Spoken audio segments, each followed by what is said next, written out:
In today's Your Money Month, we're talking about zero commission trading. Commission-free trading allows you to trade stocks and ETFs without added fees. So maybe I'll put a little asterisk around that. Our next guest says zero is not always zero. Let's bring in Glenn LaCoste, President and CEO of Surviscor. Glenn, thanks so much for being with me. Nice to be here. Now, of course, these trading accounts certainly exploded during the trading frenzy, the meme craze frenzy. Everybody was getting their zero fee trading accounts. But it's not always zero, to your point. What do people need to know about these accounts? Yeah, like zero. I mean, zero is zero, right? You can trade for $0 on a stock, but there's so many other things that go into that decision to buy one that, there's fees to simply get research and things like that. So, when you're paying the $4 commission or the $5 commission, it typically comes with the extras and it's kind of embedded into what you're doing. So it's like those low fare airfares. Right, where you you're can buy this for $20, but it's going to be like $50 if you want a seatbelt. Right, and if you want to sit in the waiting area, or stand, it's up to you, right? It's up to you, yeah. But yeah, I think the biggest thing it comes of is, when we were asked to, talk about pros and cons. I mean, to us, the first pro and con is the exact same thing. It's free, right? So the pro of it is, yeah, of course, you get to trade for $0. You can go wild. You can just keep hitting a button, buy, sell, buy, sell, buy, sell all day. But the difference is you're probably getting delayed quotes. You're probably not right on top of the market, right? You're potentially not seeing the backfill of the market. So when you're, 9:30 putting in your order at market, back in those meme stock days, that may cost you $100 difference compared to where you started.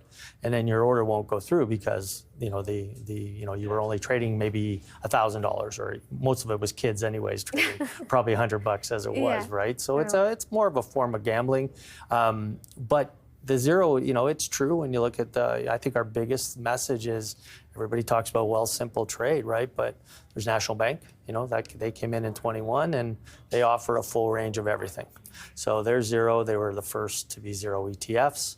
Desjardins Online Brokerage, because they sit in the same area, they came in really quickly after that, like within weeks, I think, with their decision. And yeah, you just wonder if they regret those things because it was a buzz, right? Everybody, like you say, it was the meme stocks. Everybody was after this young investor who was getting their COVID money as well and trading, basically, just like we talked about. And what about selling the flow? Is that part of the cost as you become a data point that these brokerages can use? We saw that in a major way in the U.S. Yeah, as we were speaking about earlier, the Dumb Money movie really points that out, right? It's, there's no free lunch in life. So if you're charging free, you're getting money somewhere else. When I was on a trading desk way long ago, it was called US, we were northbound, southbound. You got paid for your order flow, and so it's in there today, obviously. Hopefully it doesn't. So maybe don't scoff at the trading accounts you have maybe with a bank that are charging you. Right. If you're getting research and you're able to see a backup of real-time quotes and you're able to make an educated decision, then that's a great thing. And for a young investor, it's actually not, the zero commission platforms are typically, and I would say Wealthsimple and TD Easy Trade as the two, really aren't the commission. Those are really not where you should be because you need to be educated. Active traders, though, why not take advantage of it? You can get all your data somewhere else and go trading. Options, which we know also saw explosion during the pandemic, those typically can be excluded from the free trading. They are excluded. They are excluded. Yes, yeah. Wealthsimple just started trading options with a $2 commission, which was new, but only offering U.S. So again, you're a little limited, but option flow typically would be more U.S. bound, but yeah, they're an important vehicle. I think we announced some results today. I think Desjardins to us has the best option rates for. So you're not only getting $0 commissions, you're also getting good option rates as well.